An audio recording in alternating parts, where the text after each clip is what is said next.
Assalamualaikum warahmatullahi taala wabarakatuh. Hari ini cikgu akan berkongsi lagi tentang sejarah tingkatan 5, tema Malaysia dan masa hadapan.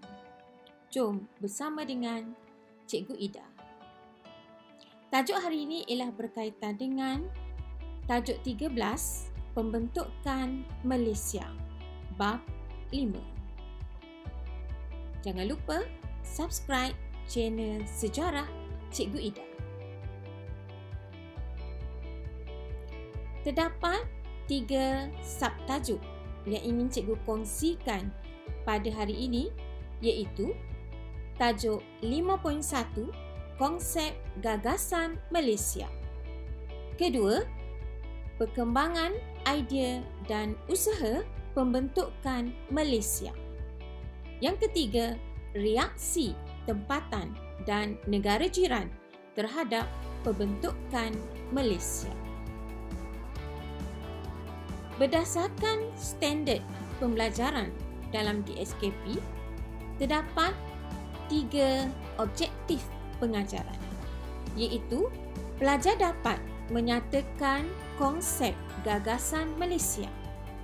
Kedua, pelajar dapat memerihalkan perkembangan idea dan usaha yang membawa kepada pembentukan Malaysia.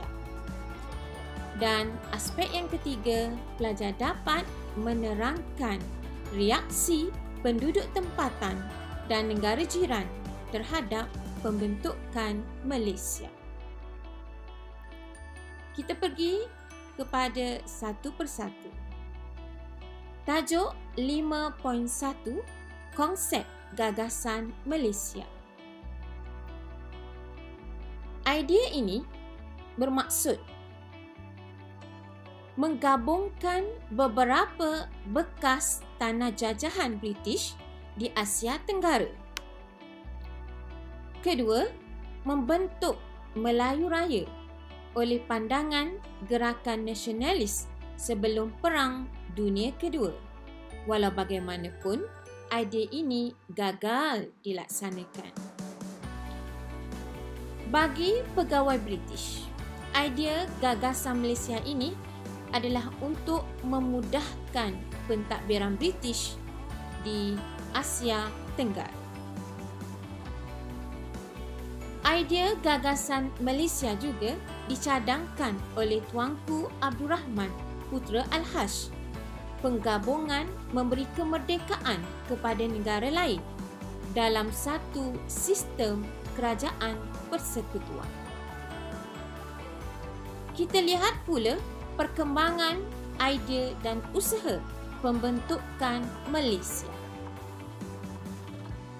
Secara kronologinya, idea pembentukan Malaysia bermula pada tahun 1887 oleh Lord Brassey yang mencadangkan pergabungan Sarawak, Sabah, negeri-negeri Melayu dan negeri-negeri Selat.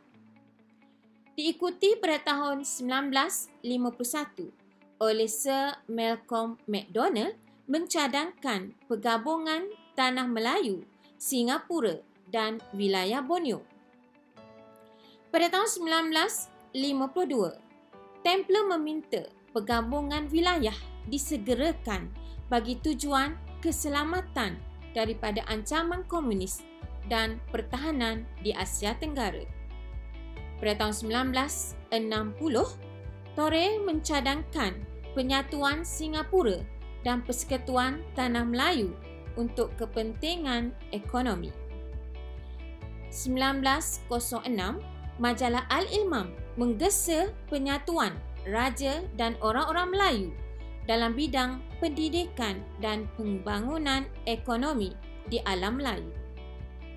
1938 pula, konsep Melayu Raya telah diperjuangkan oleh nasionalis Tanah Melayu seperti Ibrahim Haji Yaakob dan rakan-rakannya yang ingin menggabungkan Tanah Melayu dengan Indonesia. Walau bagaimanapun, usaha ini gagal dilaksanakan.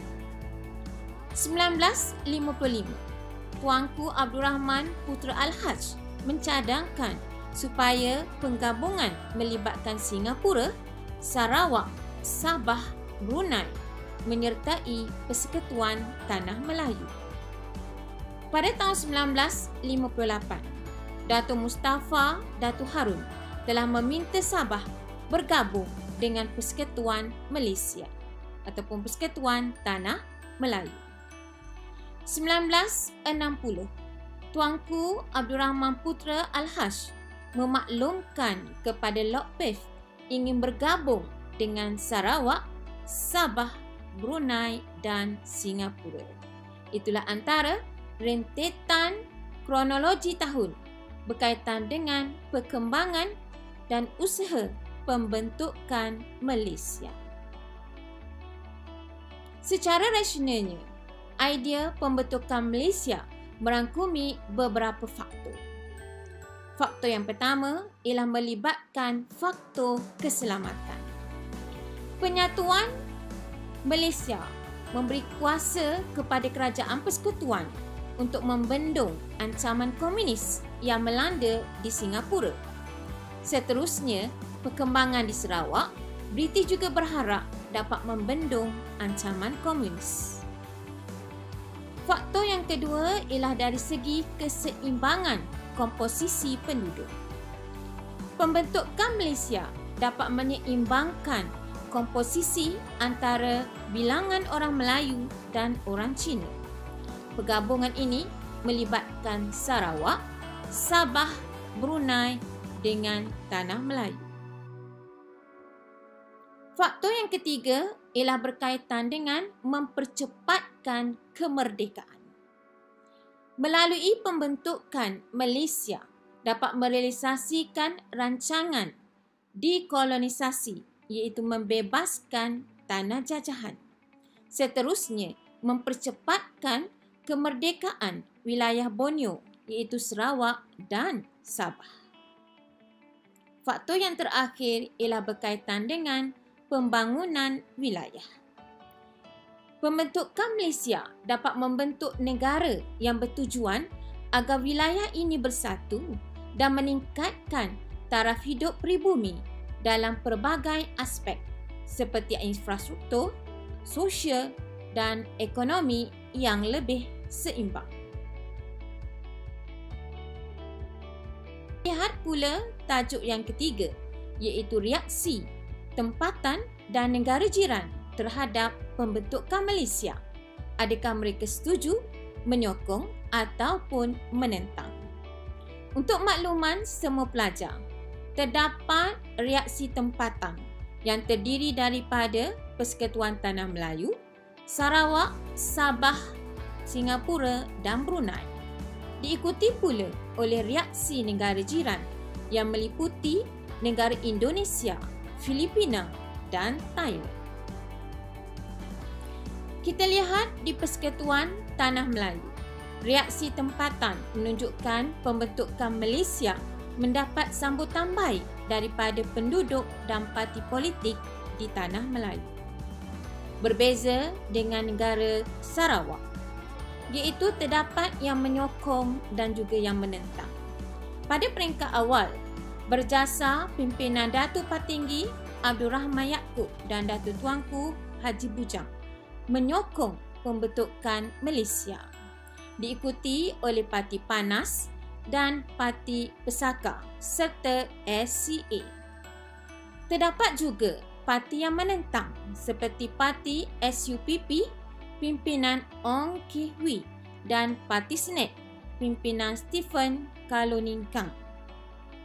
Manakala terdapat juga parti yang menentang tetapi kemudiannya menyokong, iaitu Parti SNAP SNAP yang kemudiannya menyokong berdasarkan cadangan yang telah diberikan oleh Jawatan Kuasa Setia Kawan Malaysia ataupun JSKM.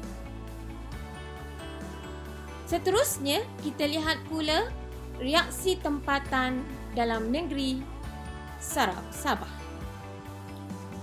Untuk makluman semua pelajar, Sabah terdapat parti yang menyokong, iaitu terdiri daripada Parti Angkuh, UMNO Pasuk Momogun dan Sabah Chinese Association (SCA) yang telah ditubuhkan.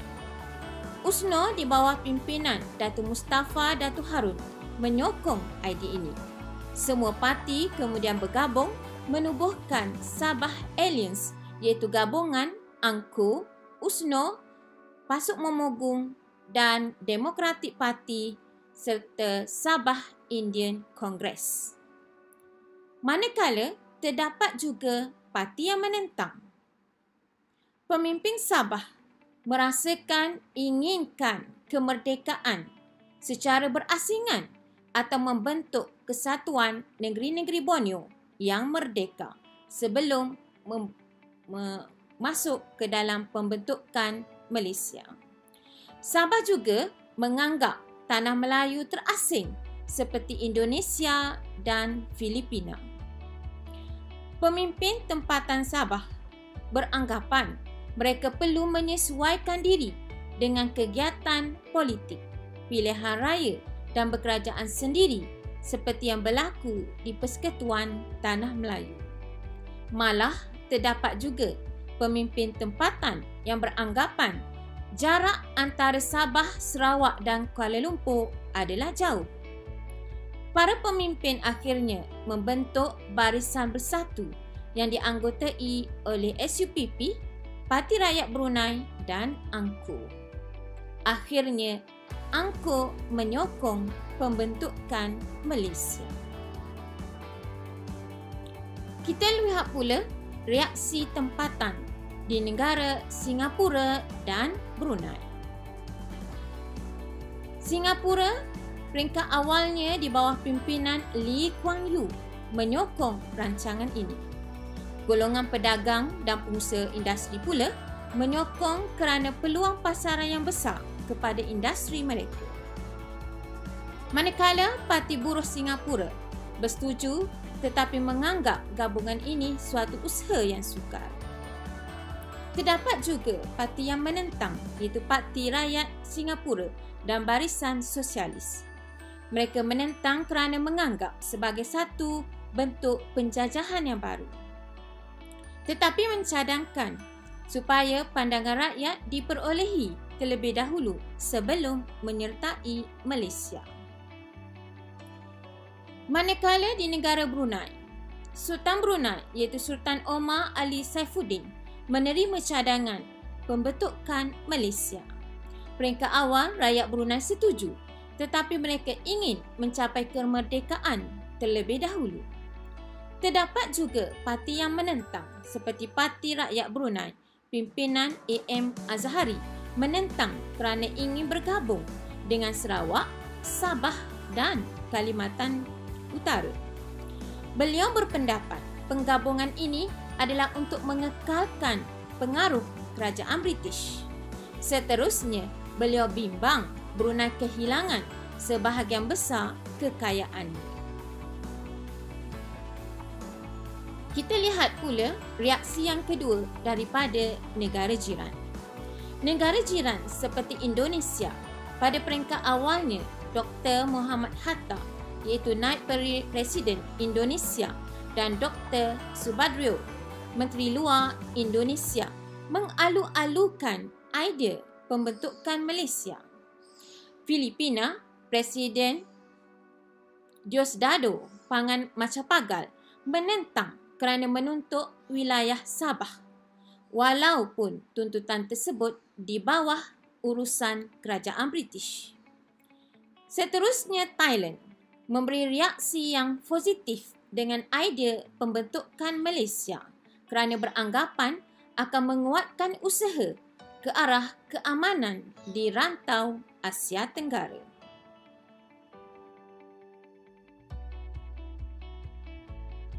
Berkaitan dengan bab 5, tajuk 5.1, 5.2 dan 5.3.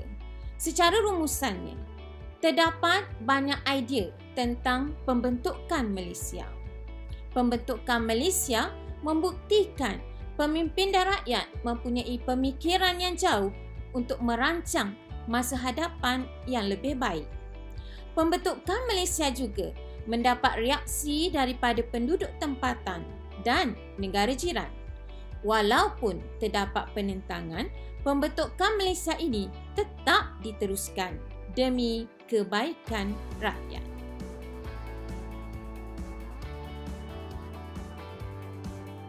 Menyediakan latihan pengukuhan kepada semua pelajar dan guru-guru di luar sana supaya pelajar dapat mengulang kaji tajuk Bab 5 tingkatan 5 berkaitan dengan tajuk 5.1, 5.2 dan 5.3. Setakat itu sahaja perkongsian daripada cikgu berkaitan dengan Bab 5. Cikgu ingin mengucapkan sekian terima kasih dan salam sejahtera. Semoga perkongsian ini memberi kebaikan kepada kita bersama.